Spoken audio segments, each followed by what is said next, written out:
Good morning and welcome to episode 244 of the Dumb Marks podcast. You got the three-man booth at the moment. The fourth man should be joining us shortly for additional commentary. Gentlemen, it's been kind of a warm week here in Pittsburgh. How are we holding up? Not liking it at all. Not my favorite time of the year. Sorry. I need more doom and gloom. I mean, the constant rain seemed to subside for a couple days coming up, so that should be a good thing. Nah. Jesus, like, just keep me inside. Yeah. Yeah, but it's going good. You know, the week tired, like always. You know, get to the end of the week just completely beat down. If you guys remember, a month ago, I was off because we had the big storm here, and I was staying at my sister's, and she was without power for that week. Mm-hmm. And so she's about to go away this morning again. And she calls me up at, no joke, 7:30 this morning, like, hey, we lost our water last night. Can we come down and shower before we go? It's like, yeah, of course. And she comes down, I looked at her as soon as she came and go, like, why is it every time you go on vacation, some shit happens? They'll be like, yeah, I ain't staying over there no more. Luckily, it's not my responsibility this time. Man, So yeah, it's like, geez, like, talk about that black cloud being around lately. Mm-hmm. That shit ain't going anywhere. No, not at all. How was everybody's week? Tiring. Yeah, just tired. That's it. The same old, same old. Sleep, work, eat, sleep again. Understood. I was on assignment, as Donald said last week. I was down in Florida. The weather really was not much different down there than it was here. Rainy and humid. It was the same shit down there. Morning. How are we doing today? that could have a start already?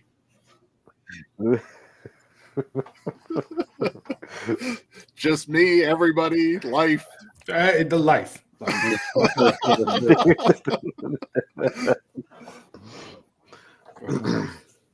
Life everywhere. Yeah, my week has been a shit show, literally shit show. So the shit hit the fan again at your house? Yeah, anybody knows any contacts to plumbers, please send them my way ASAP. And I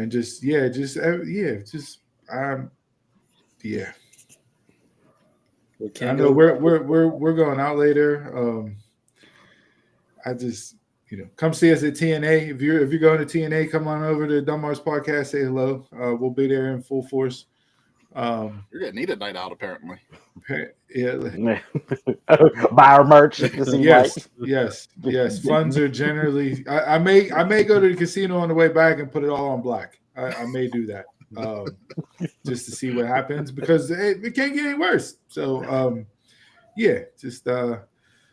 but no, come on over, hit us up. There was some drama at the meet and greets yesterday. I did not hear what happened. So, yeah.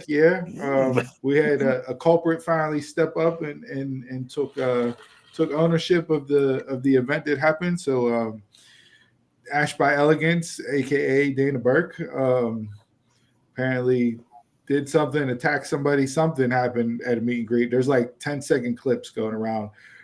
But there's like a dude as big as darkness standing in front of this camera angle, so you really can't see nothing. Like, somebody else needs to post their footage. So we'll see what pops off at the meet and greets today. If anything else happens, but TNA said, welcome to Pittsburgh. Yins are going to yins, I guess. Showing up, apparently. Yeah, but TNA sent out a tweet asking if anybody had footage to DM them directly. So I don't know. I don't know that this was a work situation. It may have been a shoot, brother. But it should lead to a hell of a show tonight, considering we got all women on tonight's card for the most part.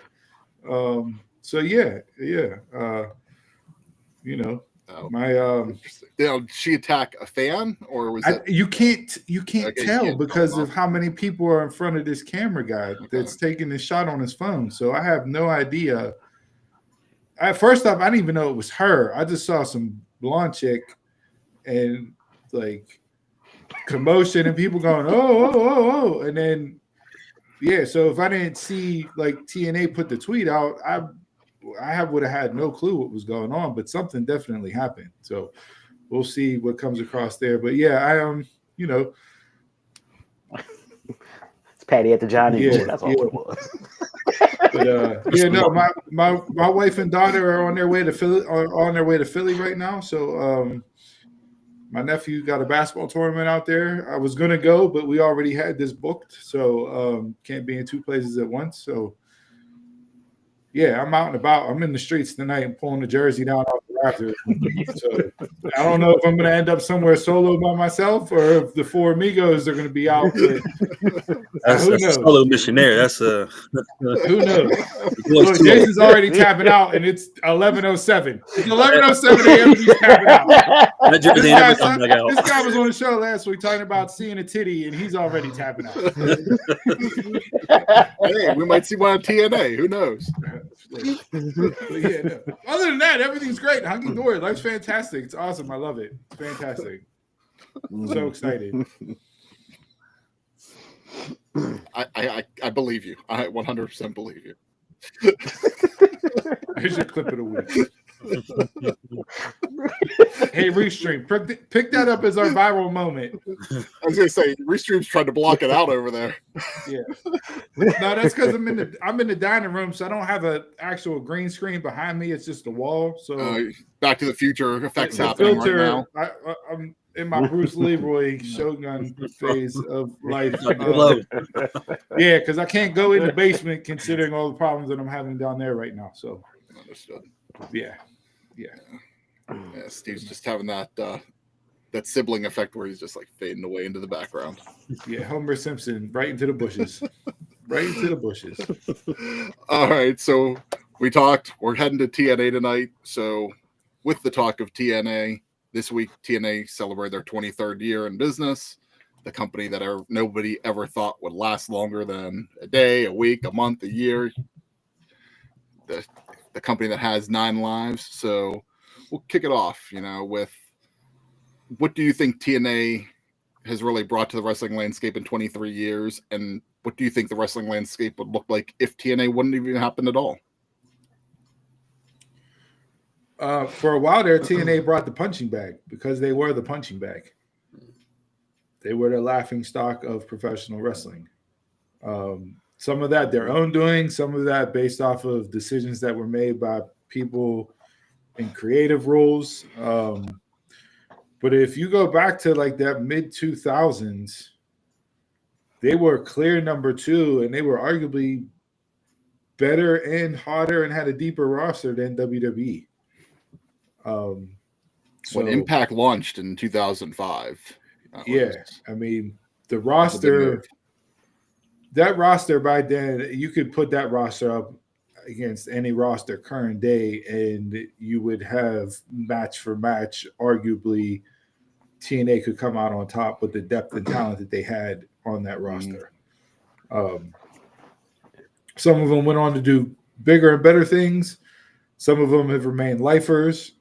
Some of them have left and come back multiple times, but without TNA, it really truly was just WWE. I know we had ROH out there, but that was more fringe.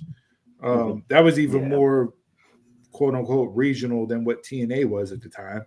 Yeah. But that was the alternative. And I just remember I first stumbled across TNA on Spike at like 4 p.m, a random day. Just flipping channels when they used to be on at like 3 or 4 o'clock in the afternoon. And I'm like, what is this? And I think AJ Styles was in the first match that I saw. And I was like, okay, this is something that I need to look more into and figure out what's going on with this, because I had no idea. Like, I didn't watch the weekly pay-per-views when they first kicked off, and you had, Ron Killings as champion, you had Shamrock as champion. Like, I didn't see any of those first early iterations of TNA. But, I mean, look, they're stronger than ever, arguably, based off of partnerships with WWE, what their talent has done the last several years. Some of them went on to do bigger and better things. Some of them have remained lifers. The talent has done the last several years. But, I mean, look, they're stronger than ever, arguably, based off of partnerships with WWE, what their talent has done the last several years. but they're a feeder system to the bigger organizations at this point. You know, it's going to be hard pressed to keep your talent based off of what other places could offer monetarily in the stage, but they're a great way to get to WWE if that's what your dream is, but you can't get into the performance center wise, right? So definitely needed alternative for the time that it was, and just shocking that 23 years later, some of the greatest matches and greatest moments in pro wrestling you could trace back directly to TNA. Yeah. For me, because I really wasn't into TNA that much, but a friend told me to watch it, and what really TNA bought to me was women's wrestling. Their women's wrestling division was way deeper than what WWE had whenever I was watching it. Yeah, there was Trish and Lita and like Molly Holly and Victoria at the time, but Gail Kim and Kong. Awesome Kong. Yeah, Awesome Kong. The beautiful people. You know, you just keep going. Like ODB. Tess Walker. Like their division was solid. Really, really deep. So that really brought me into women's wrestling, and I really watched them until when NXT started getting like Sasha and Charlotte and all of them started coming around. Yeah. Whenever the Knockouts division really took off, like that was equal to what the X division did to get people into TNA. And whenever they were firing on all cylinders, it was worth watching just for that. Mm-hmm. For me, it just gave an alternative and a place for other people to go. And they like WCW was like a carbon copy of WWE. It felt like TNA set out to be different, gave you different matches, different styles, and then in ring, I'd say they were give you a mesh of AEW right now and WC or AEW and WWE. It was like a common ground where you were better in ring than WWE, and you didn't have all the flippy dippy shit that you get in AEW. It was like right in the groove in the middle. See that? Yeah. I mean, I started TNA with week one, like the pay-per-view. I tuned in, wanted to watch it, see what it brought. It was great. I didn't buy a lot of the pay-per-views the weekly pay-per-views, just because you had to buy them every week. So once they went on to FSN and Spike TV, that's whenever I started like watching them actually more consistent. And I mean, the X division shined early on in the days of Impact. Donald, you brought up the Knockouts division, and Steve, you mentioned it, like that mid 2000s, like 2005 to like 2010, like that was probably the golden era of TNA, of how they work, because you even said Ring of Honor was more regional, and Ring of Honor didn't start out as trying to be a legit contender. They started out trying to sell DVDs. That was their plan to make money. Right. And it just ended up taking off. And had TNA not been there, maybe Ring of Honor would have stepped up a little bit more, but that didn't seem to be the plan early days. And I mean, figuring for how the Jarrett started TNA and how quickly the Carter family stepped in for funding, it could have been over a lot earlier than what it was. And here we are 23 years, like I said. First time they're here in Pittsburgh to actually tape Impact, too. Right. Yep. And then this week they just announced a free tier version to TNA Plus. Yep. So, again, they're doing things. I would like to see them get a TV deal at some point that's, more mainstream, but can't knock them for what they've done and what they've accomplished, the amount of talent that they've turned out. And, arguably those are some of the biggest names in top tens of a generation. When you start stacking them up, accolade for accolade, wrestler for wrestler. I mean, it's kind of hard not to put AJ Styles on a quarter century list of greatest professional wrestlers outside the top 5, top 3, right? Like that was a big thing in sports media this week, was your quarter century teams, quarter century lists, right? Because it's 2000 to 2025 and it's June. So there's, NBA, NHL is wrapping up. All you really have is MLB until football. So now this is list season where all the lists come out, right? Mhm. Who's the greatest here? Who's the greatest there? So I saw a lot of that this weekend. When you start doing a list of professional wrestling, the first 25 years of this century, there's a lot of names, I think, for TNA that would be on that list that are credited TNA wise. You know, Kurt Angle's TNA run alone would have him in that list, not even factor in what he did in the WWE. Kurt brought that up this week too. You got AJ Styles, you got Samoa Joe, right? I mean, you can go Awesome Kong, Gail Kim, like you got names out there, even up until current date, you know, with Jordan Grace, Josh Alexander, Deonna Purrazzo, etc. And some of the people that have left have had the most success in TNA, a la Taya Valkyrie, right? Like, so we'll see what the show brings tonight. I'm highly anticipating what will happen. There were some surprises last night. Cedric Alexander debuted and showed up in TNA. So, like I said, we got a women's heavy card, but there are still some men's matches that weren't announced, but individuals will be competing. They also announced Joe Hendricks getting a shot at Slammiversary.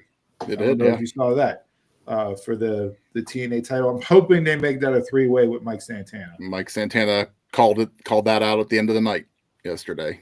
He wants to be added. Yeah, so I mean, you're in New York for Slammiversary.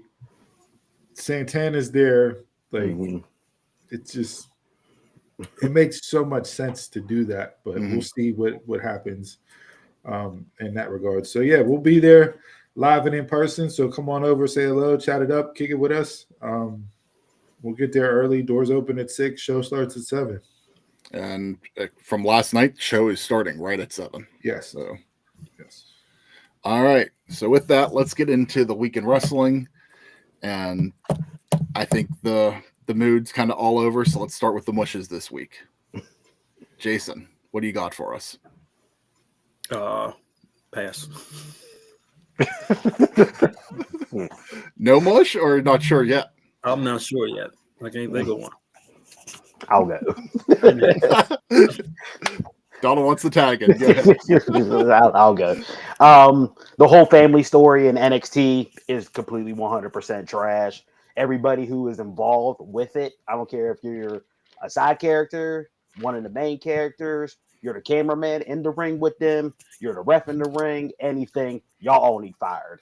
That is the biggest waste of time I have ever seen on TV that could have went to younger talent who deserved a lot more shine. Awful. Yeah, once he said it, I took it off my mush because that was the mush of the week. I kept trying to like hold on, and I don't know if that's like the Italian pride in me coming out to where I'm like, all right, it's got to get compelling at some point. But that said, Tuesday night officially jumped the shark for me. I'm completely out on that. Like I can't say one positive thing about that. All right, you guys know I don't watch NXT, so fill me in. Yeah, no. So they've been running this bit where ever since Luca came back after being kidnapped in the desert by Stax, whether or not Tony D can actually trust him as a number 2. So they come out and they're having a face-to-face, so to speak, with Luca and Tony D in the ring. And it's going about as 2B version of a mob movie as you can get. Okay. And then Stax comes out with 3 dudes wearing Deuce and Domino V-neck white t-shirts and black jeans. And I'm like, where's really, Deuce? Why not could just come out with greaser jackets on at this point, guys? Like if we're going to take it all the way back to that BS. And he gets up on the ring apron talking, Luca, there's a reason why I saved you in the desert, and Tony's never going to make you good enough to be number 2, and blah blah. You know what to do. Anyways, it turned into Luca hitting Tony D, and yeah, like that. I talked about it way more longer and gave it way more credence than what it needed. But how bad of the segment it was. But it was even for NXT, it was extra campy. Yeah. It's always been campy. Yeah. Like I wouldn't even have put that shit on Evolve. Me and Don talking earlier this week, and I'm like, he's like, how was NXT? I was like, if it wasn't the women, don't watch it. You could have used that to be an all women's card. And the women pretty much had the whole first hour just about damn near, and it was fantastic. I was hooked. And then they rolled that segment out there, and I'm like, may have to turn channel off. Yeah. Turn it off. Yeah, to me, there's no saving them. I don't care if they change gimmicks or not. There's no saving them. You are like Al Bundy, like Ed O'Neill is to Al Bundy. You will be Tony D to me forever. I don't care how good your next gimmick is or whatever. You're a failure in my eyes. And I enjoy Stacks in the role. Now it's just going too far. It's like if and when they get released and they go to another company, indies, whatever they do, I feel like that's going to be a gimmick that they'll have forever. Yeah, it's a gimmick they'll have forever. But at this point, like I don't know. To Donald's point, I don't know what you can do in NXT to save the D'Angelo character to turn it around. Like you got to get away from this altogether. Yes, you do. If you're not calling him up, then he needs to go away for a couple months and come back as a hard reset and drop the accent. You know, be like Kofi going from Jamaican to Kofi Kingston and Hunter calling it out. Like, wait, where's your accent? Like that's what needs to happen. Like we just need a hard, solid reboot on Tony D'Angelo at this point because you can't do anything with this character now. So at this point, you know, like when 2.0 kind of started, you know, whenever Sean took over, the whole thing was the rumor that you have 6 months. If you can't get over in 6 months, you're gone. Like, has Tony D stayed his welcome in NXT to where he can't be promoted? Or do you think he still has a shot if they promote him? For us, yeah. Like there, they love it. In the building, they love it. They still get up. I didn't mind the D'Angelo character, the dawn of NXT. I didn't mind that. It just went so far in the not believable direction that now I feel nothing towards him. Mm-hmm. Like Tony D, velvet jumpsuit, Adidas tracksuit fighting in war games is not the Tony D that's now character-wise, and the character's gotten worse. Yeah. Mm-hmm. So it's not. I feel bad for him, but at the same time, your talent, you got to make it work. Mm-hmm. You know, chicken shit in the chicken salad. But at this point, this is like frozen Stover's lasagna compared to fine Italian cuisine at a la familia. Like we're not doing that. You're not a la familia. You're Stover's lasagna pizza right now. You ain't passing them off on me. Yeah, no. Yeah, calling it French bread pizza. That ain't French bread pizza. Get out of here. All right, Steve, what was your mush for the week? If you have a tag match, actually make it a tag match. But worst thing, if you have a tag match, don't have 14 goddamn people in the match where one person runs up the steps at each time and they take their turns getting into the ring to wrestle each other. From Dynamite? Yes. Man. I think they were trying to go Lucha Libre rules on that. That wasn't in the announcement. That wasn't in the rules. Nobody on commentary said that this was not a Mexico tag match where anybody can get in the ring at any point in time. They just had 14-man tag. This was 14 people rolling out there. And if you're running a regular Dynamite and you're not promoting it as a co-CMLL AEW show, you don't need to get all the freaking luchadors on the show.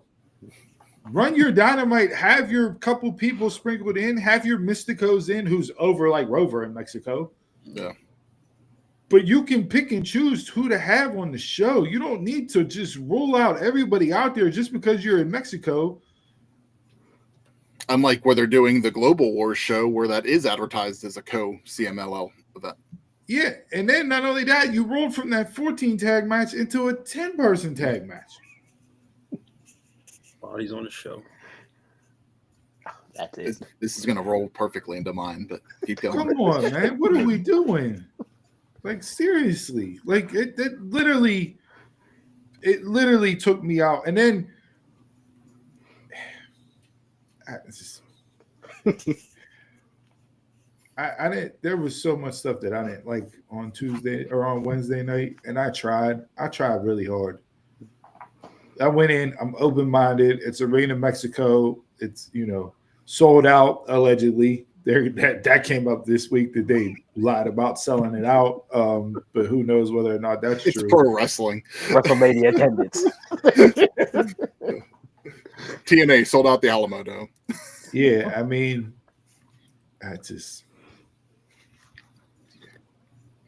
there was nothing about that card that was exciting going into the night. It played out that way. Even Mercedes winning wasn't a big thing. Like the way she won on a counter move off the top rope, and I'm like, that's the end of the match. You have 2.5 hours of television. How much wrestling time did they get in that match? I'm not mad that Mercedes won the belt like other people were on the internet this week, but like, come on, what are we doing? So yeah, that show completely, that tag match completely just took me out. Like, they're not even tagging; they're just literally walking up the steps one after another. Get in, do your shit, get your spot in, roll out, next person come in. And then what was it about Mexico?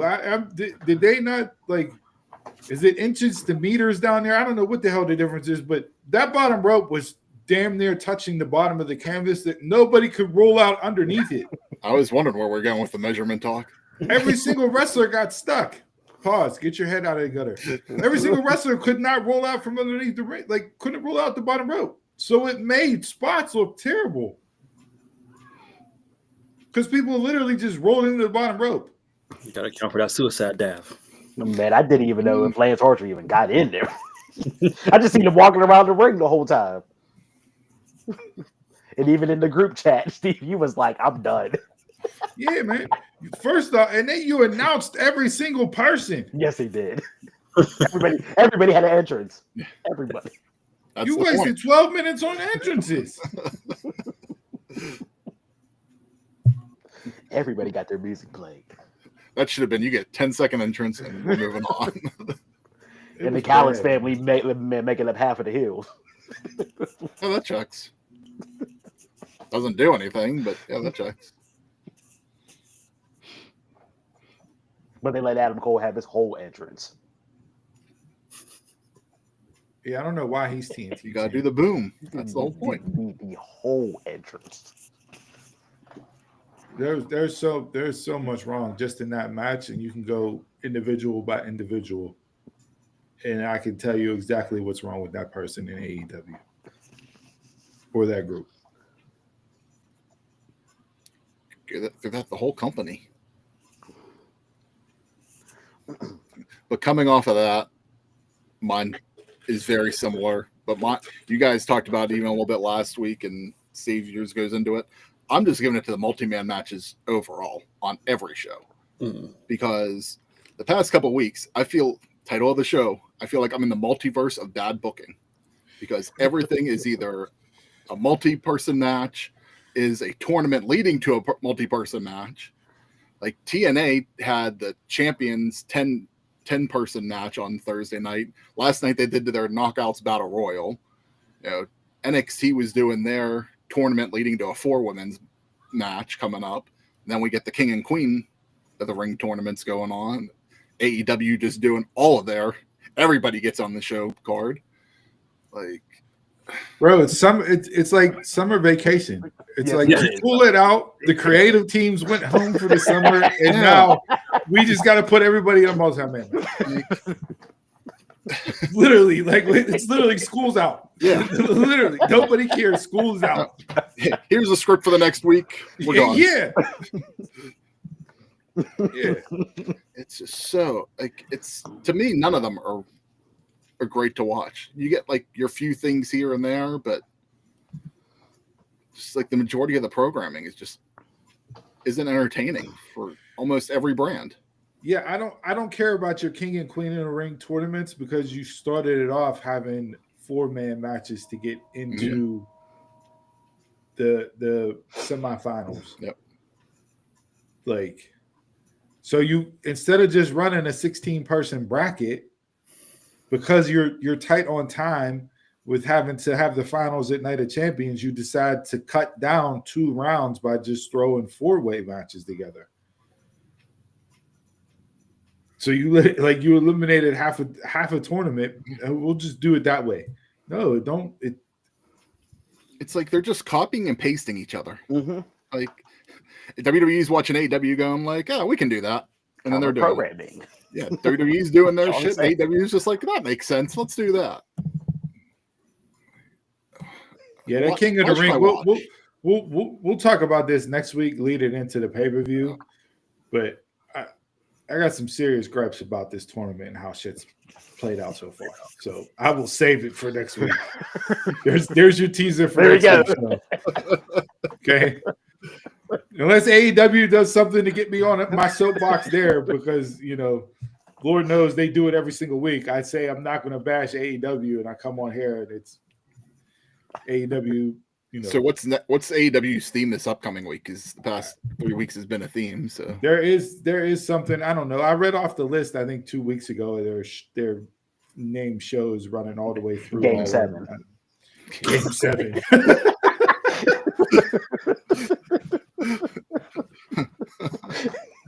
Final countdown.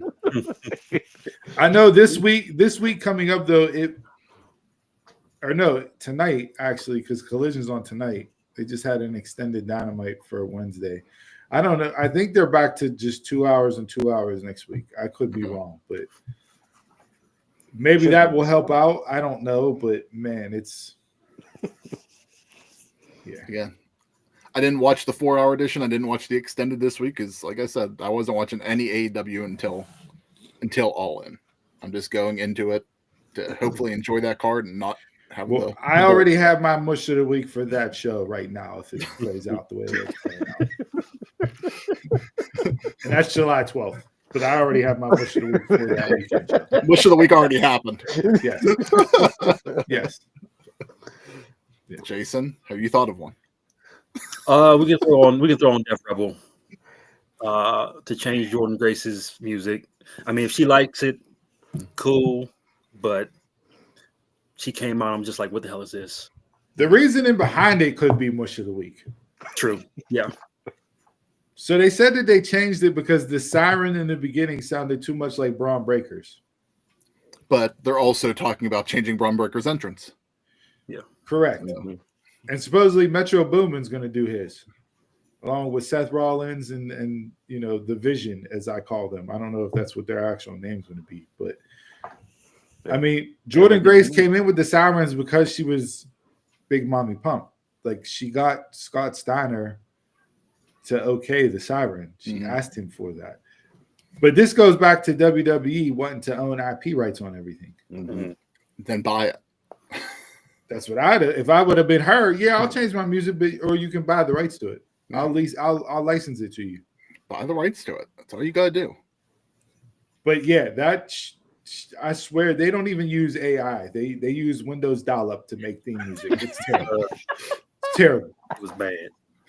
I forget. Well, Windows used to have a thing kind of like GarageBand. I forget what it was called. That's probably what they use. They may even put the dial up as somebody's theme song coming out there.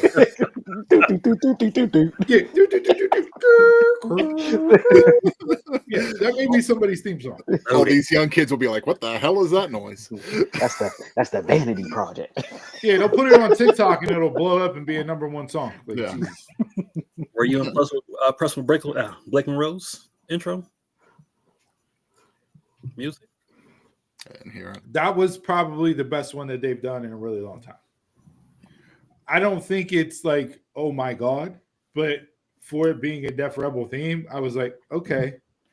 And I think it fits her. I think it fits her character the most. That's the problem. These theme songs don't fit these individuals. Exactly. Yeah. which is why we can't recognize who the hell is coming through the curtain, which is why the Royal Rumble hasn't gotten pops in 2-3 years, because you have no idea who the hell's coming out. And the big one was that they changed fins at the Rumble. Yeah. You know, Yeah. Hey, let's roll out a new theme song at the event where the theme song means the most. Yep. I heard that Bailey's getting new theme music, but she told her Paramore to do it. Okay. Yeah, Hers she needs told to her change. Hers sounds like somebody else's. Yeah, so Paramore's gonna make her song. But Let's hope it gets better. Let's hope. yeah, that Rebel theme was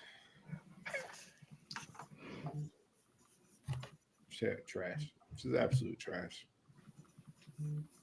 Yeah. Yeah, I can understand that, Ty. Mm-hmm. That's what unless they were around in the early 2000s, I have no idea who's who. Like legitimately, look at anybody that has come up in the last handful of years, and you tell me honestly that as soon as if we're playing Name That Tune, how many of those entrance themes can you name in one tune? Yeah. Like the first 5 seconds. Like I mean, yeah. Like if I got to take 30 seconds or I got to wait to see the person to know who it is, you're doing a terrible job. Yes, it failed. It's part of the package. When the entrance music is the first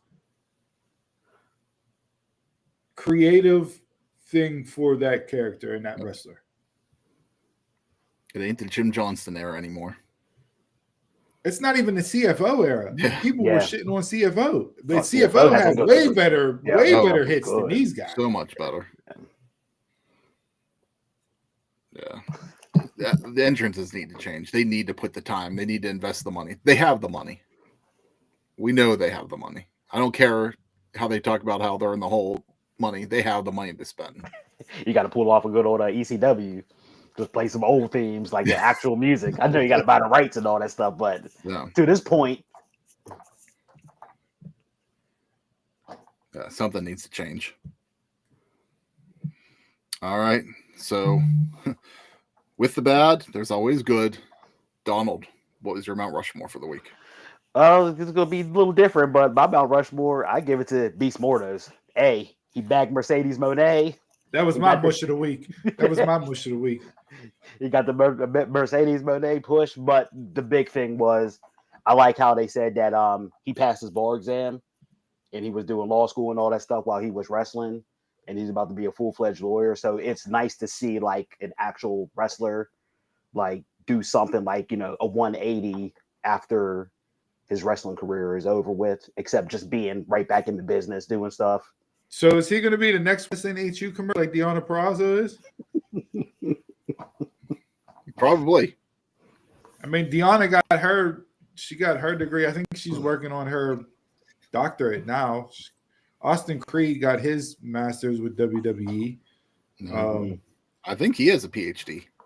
Hey, I don't know if I know he got his master's, but like, I mean, look, this generation is definitely more akin to finding stuff outside of wrestling as having other income coming in, if and when they choose to leave the world of pro wrestling.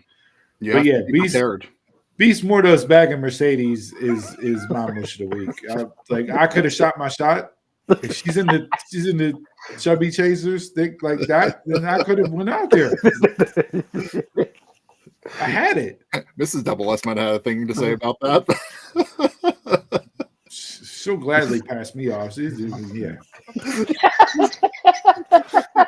You think she's going to tell me no? No. Have at it. Go ahead. If it works, it works.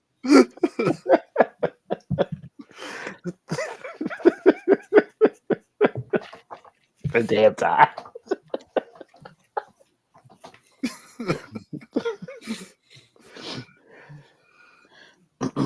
Jay, you're Mount Rushmore? Mount Rushmore? No, Rushmore. Does anybody have Cena? I had him, but I didn't say it yet because Donald went first. Oh, well, I'll give it to Cena in truth in ring. That might have been the best Cena's looked as a heel wrestler in a while. And the match was good, so. Ron Kidling. Or truth. I think Yeah, who's driving? we don't know who's driving. That's right, Jay. You brought this up last week. The split, the personality, the schizophrenia, right? We really don't know who's driving. Which is why they're still referencing our truth along with our killing or Ron killing. So like they do have me intrigued as far as that character work and seeing how it fleshes out and plays out. They're referencing it because they don't know what the fuck they're doing with the character. That's probably. And there's no finish, so I'm trying to see where this continues to go. You know that the pipe bomb for me was the Mount Rushmore this week. Pipe bomb 2.0. But everything about that last night, the match, the finish, Punk coming out through a table, leading to the pipe bomb 2.0. That was literally carbon copy, cut and paste from how things went down in 2011. Yep. Okay. Minus the Slim Jim. Yep. Ron Killings went on disqualification.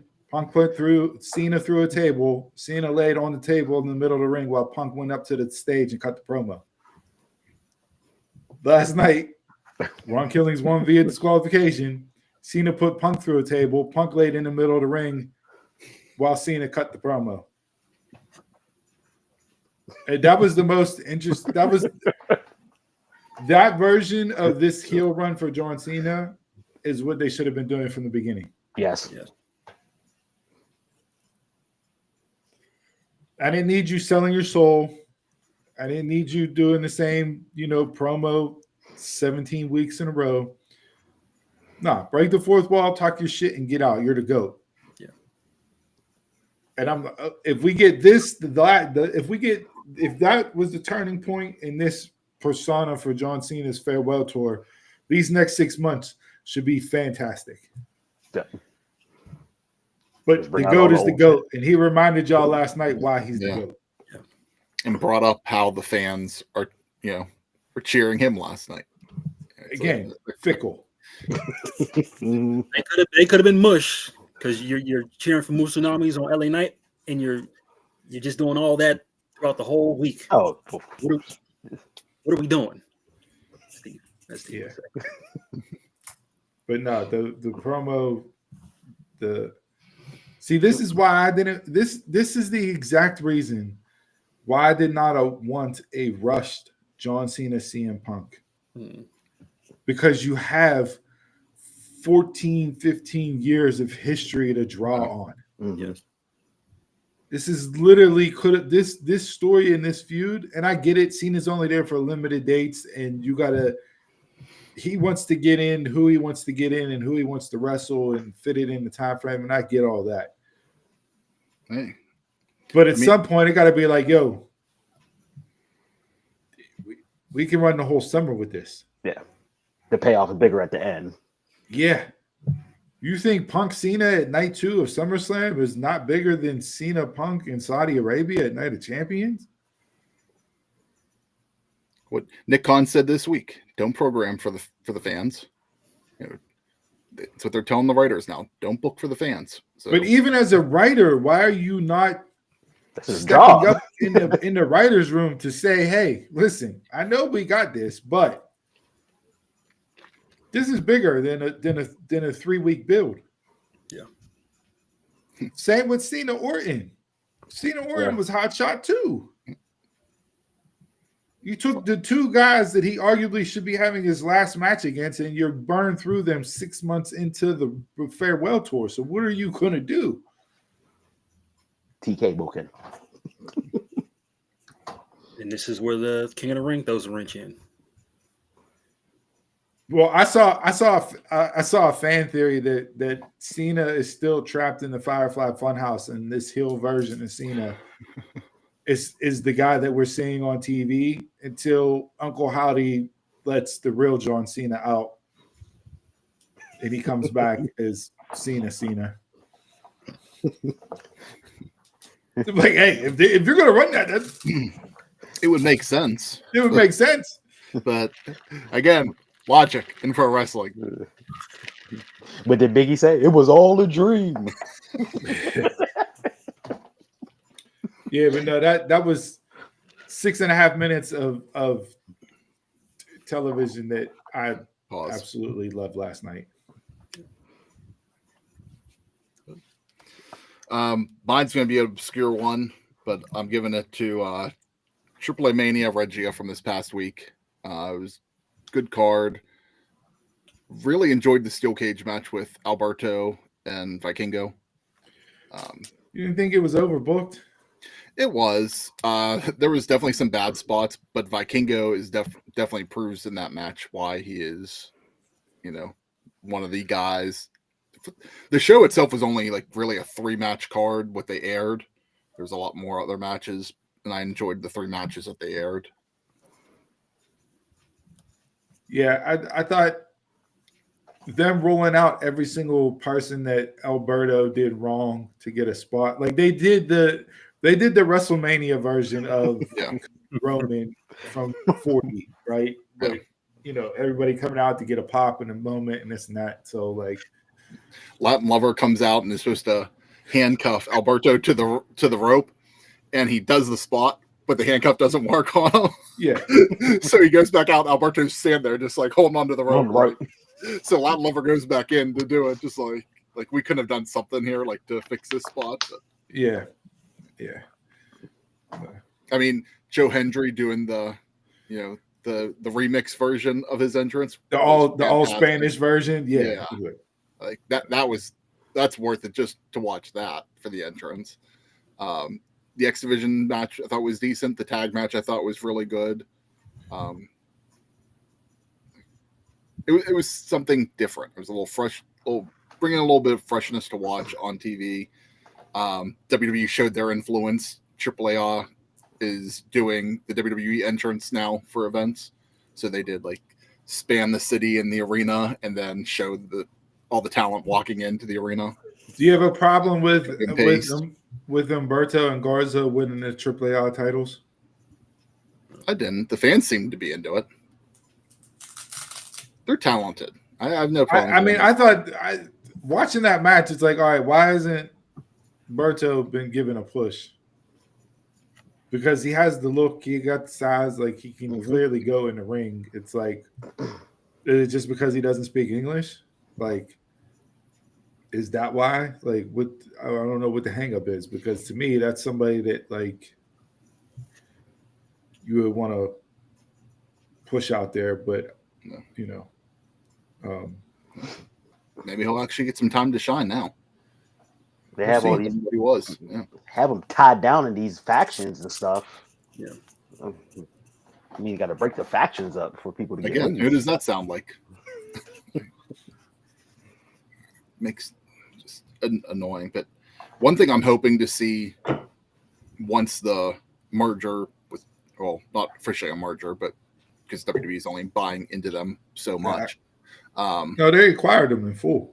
No, they only own 51%. It's majority. They still own the majority, but they're not acquiring like the whole thing. So I'm hoping that maybe like Corey sticks to commentary and we see like an English team for all the for the people that I don't know, so I can actually find out some of the backstories with this. Kind of like on Worlds Collide. Conan's on the creative team down there. Borash is heading things up. I think Jeremy Borash is one of the most underrated people in all of pro wrestling. He did so many things in TNA. Backstage. Just everything he does. He truly is not somebody that gets the flowers that they deserve for having the mind for pro wrestling that they do. And I think, the Worlds Collide and then this show for AAA, like I think you're only going to get more eyes being drawn to the product and go from there. But I think they've already penciled in and earmarked the people that they're going to really pump up. Mm-hmm. You got Vikingo, you got Mr. Iguana, you got Psycho Clown. Mm-hmm. Those 3, I think, are going to be the first 3 that you see right off the bat. They get the WWE sauce sprinkled on them, so to speak, and get the machine behind them. Gotta get that merch money. Yeah, but Mr. Iguana strictly is that character gimmick merch guy, right? Yes, he is. Psycho Clown, I brought him up on the show last week, and I said, for those of you that aren't familiar with him, he's a star all the way around. And you saw them sit. He was one of the guys that was in the stands, right? Like the WWE showcase. So you already see it coming to fruition. But yeah, it'll be interesting to see how this plays out over the next 6, 8, 12, 24 months, and where AAA is this time next year and a year after that versus where they were prior to the announcement being made at WrestleMania. I'm interested in seeing the WWE influence on the actual Triplemanía in August, whenever like the big Triplemanía event actually happens. You know, is it going to be WWE influenced, or is it still going to be just kind of like the past two events have been, where it's just it's business as usual for AAA? Yeah. It's all right, DJ. Yeah, listen, maybe the 11 a.m. is not the best call time for the show, but it's what works for everybody's schedule here. And maybe we're doing ourselves a disservice by not reaching as many people as we could on a regular weekly basis because we come on at 11 a.m. Saturday. But look, you want good content, you got to seek it out. So, and if you miss it, you head over to Spotify, you give it a listen, head over to our YouTube channel, give it a watch on demand on your time. Everything's archived. There you go. Boom. Hey, look, like the show. Look at us. So podcasting. What'd you say, Jason? The longer I can sleep in, the better.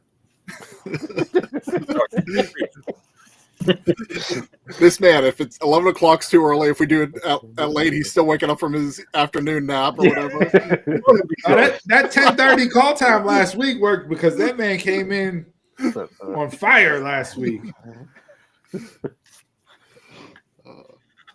All right, before we get into the game, any other topics you guys want to bring up from the week?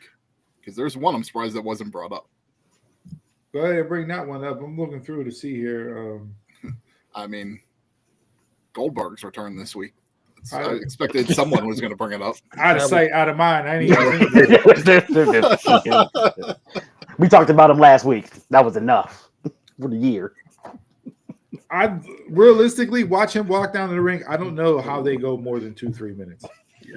I mean, and if he even said it, the title of the show almost was "Who Cares?" But yeah. If he even attempts to jackhammer on Gunther, I might fly to Stamford, Connecticut, or Atlanta, Georgia, and I don't know. I don't think I screenshotted it, but like someone actually broke it down for like his past like 5 years or whatever, like that run that he had. Like it was like 2 minutes, 3 minutes, 4 minutes, like 8 minutes. I think one was actually 11 minutes. I was like, yeah, that was probably last week. Yeah. Okay. This segment right here is going to go longer than the Goldberg match. True.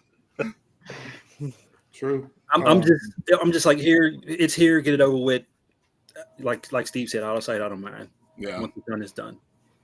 And did you see that they? Well, I don't know. You know what's real and what's not in pro wrestling, but allegedly, rumor and innuendo was that Jay was only going to have a short run regardless. So the creative was to have him drop the belt prior to Goldberg's retirement match. I don't know if you want to believe that or not, but for everything that Rikishi was crying about, this was already planned out to go as long as it did. I was surprised. So not surprised, but Goldberg had a quote this week that he's better than at his 99%, not even at 100, but at 99%, he's better than 50% of the wrestlers out there. Yeah, you know, better than Goldberg, Umberto. He's not better than Gilbert. I haven't cared about Goldberg since 2004. Like when they brought his return back right before COVID and around that time, like I could have given two shits about him. Somebody tweeted out that he was one of the best wrestlers in the Attitude Era, and I immediately responded back and I said, "The most over. I fixed it for you. Not best, over." Best attraction. Because that's what he was. He was an attraction. 100%. And after the streak ended, and after people stopped giving a shit about WCW, like who gave a shit about Goldberg? Here's my beef with the fans. If you hate Goldberg so much, Stop giving him the pop when he comes out. Because they're just going to feed off that. Chris. We just talked about fickle. We just talked about it. Cheering for tsunamis on one of your most over baby faces in LA Knight. They're booing John Cena and then they're cheering for him. Thank you, John, as he walks out the ring after cutting the promo last night. Like, we see it time and time again. You cannot base what is actually happening, and it's really confusing if you're a fan of pro wrestling, because am I supposed to hate this guy or like this guy? Do you remember like Hollywood Rock, like 2003? He did a thing where he talked about the cheap pop, like, oh, they said our town. Like, that's how I felt last night when John said that. And the crowd just popped. Like, you just did the Mick Foley cheap pop, and the fans just ate it up. Like, and this is why Nick Khan can do whatever.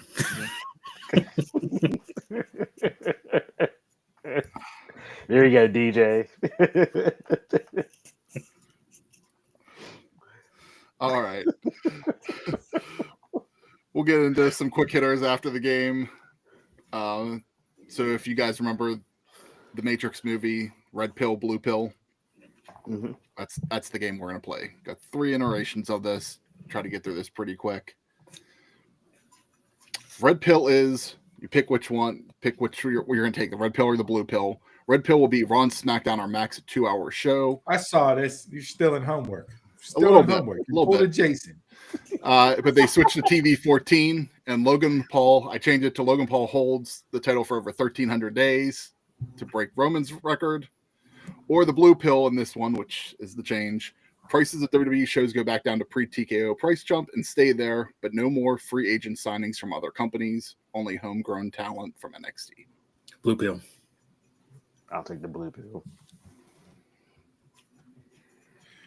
Well, the 3-hour SmackDowns are officially over as of the July 4th SmackDown taping here in Pittsburgh on June 30th. So starting July, SmackDown will go back to 2 hours. Good. But when I say max 2 hours, like there's not going to be a 3-hour special on, they're not going to change it up. It's every show's max at 2 hours. DJ said Blue Pill. Blue Pill. Yeah, I mean, I'm saving money. I'm getting, talent come up, because you can sign the free agents to NXT and have them come up. No, only homegrown talent. Yep. So NIL deal people. Yeah. A signing, you got to sign somebody in to get them in anyways. So you're going to rule out Kevin Owens, Finn Balor, and everything else through NXT. That's the way that work around it there. The loophole. Yeah, I found the legal guy. The legal guy. Yeah. Found the loophole to the tax codes, which I need. Jesus Christ. Right. I mean, this is Blue Pill all day. This isn't even a debate. First off, I'm not, praying for 2-hour shows so bad that I see Logan Paul hold the title for 1,300 days. I'm not doing that. Now he's on a Roman schedule. It don't matter. I mean, he's already on a Roman schedule for the most part. CM Punk 14-year gap schedule. I don't care. I'm not picking the Red Pill. DJ's on Red Pill now. Pickle. Next one. Red Pill. TNA gets a network TV and streaming deal, but AJ Francis is the champion and the face of the company. Or the Blue Pill. WWE makes an all-women's brand, but it's only a Divas show. Red Pill. Give me Red Pill. AJ Francis out there as champion. Give it to me. So what do you mean by Divas show? Like Bella's, like Michelle McCool, like all that type, like butterfly title Divas era. Oh, I thought you meant like the E Network show. No. Yeah. Oh, give me the Blue Pill. If I can Blue see Pill. it.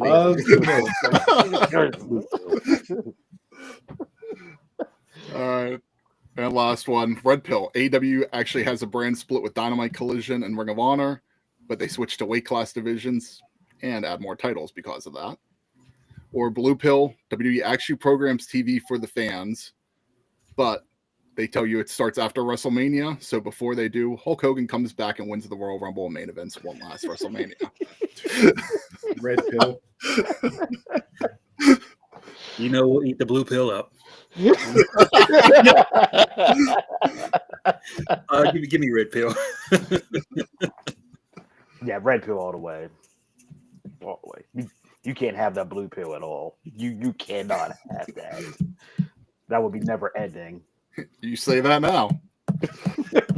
There's a reason he canceled his appearance in Pittsburgh. Got trained, brother.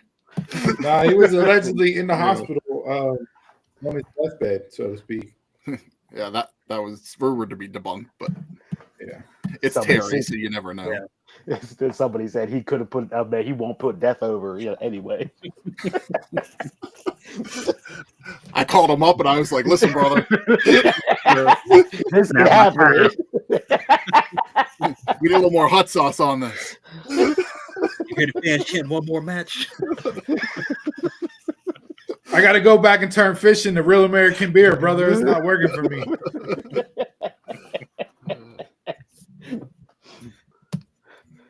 All right. Anything for quick hitters before we wrap things up? I brought up a lot of my Yeah, quick BJ. hitters in the beginning of the show with the stuff from TNA, with the free tier and the incident with the meet and greets last night. But one thing from a snake bitten aspect, Ezekiel suffered a torn tricep in a match on Tuesday night in NXT, so he is out indefinitely. Damn. That man That's just reality. never needs to walk back into NXT because he was hurt the whole time there. Like it's really a shame because we've never really seen him actually get a run because of the injury bug that's come through in that regards. But He was supposed to make an appearance to do his birthday party and probably book a match for Slammiversary.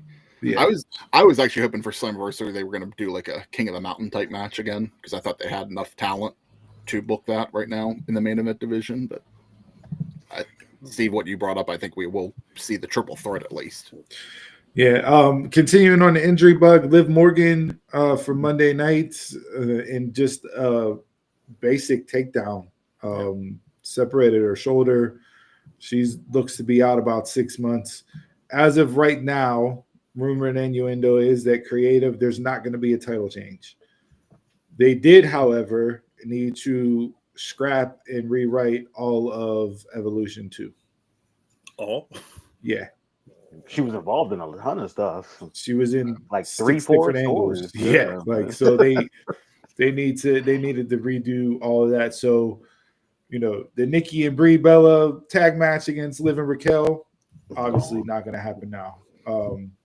Could still happen, but not with Liv in it. Well, I mean, I think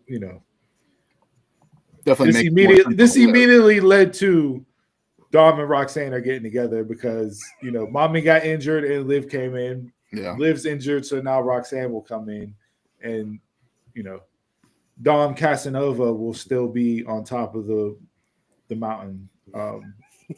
Pause. you should keep on TV though. I don't know. Sure. You can't. I mean, that's pull like a Brit for 6 months. You can't. Too long. Yeah. It just goes to show, when they say don't try this at home, and it's not ballet. It's not ballet. She literally was falling down on a drop toe hold, and just the way she braced her fall separated her shoulder. So it sucks, but there's your Royal Rumble pop, as far as returns go. Hopefully, so should be enough time. Yeah. Anything else? That's all I had. I'm sure there's other stuff that I'm forgetting about. It's just, look, man, there's been so much wrestling on the last 3 weeks or so. Burnout. Fatigue is real. It really is. And not good wrestling either. Truly hard to remember what's going on. Like I said. Conan brought up on his podcast this week that Undertaker's apparently trying to get into creative. They said that. Yeah, and there I saw some stuff this morning that he said he would be open to joining the creative team if the circumstances were right. So there is smoke to that rumored fire. But look, man, Undertaker said something this week that I'm going to bring up next week on Wrestling Roulette for us to debate about. So I already got that bookmark. It was one of the topics. Nope, not your week next week. Well, 2 weeks from now. Maybe I'll give it to Jason to steal my homework. Like the show's done. It'll be Jason's intro topic. The whole show's done. Or maybe the game for him and everything. See, I don't want to save it to Evolution because that's July. And he said it this week, and when he said it this week, it's already out of the news cycle by now. And not a whole lot of people talked about it. I think we would debate it here on this show just because of how much we talk about women's wrestling. Michelle McCool's the greatest of all time. Well, I didn't see it, so that's what I'm guessing it is. She was on our list of 4 names. Let's just put it that way. Yeah. So we'll see. Guess who's the exclusive in the WWE Champions game I play? Michelle McCool. Making her rounds. I did see one final thing. For those of you bashing AEW, and I do a lot on that this show, for allegedly ruining a surprise return for Daniel Bryan or Bryan Danielson.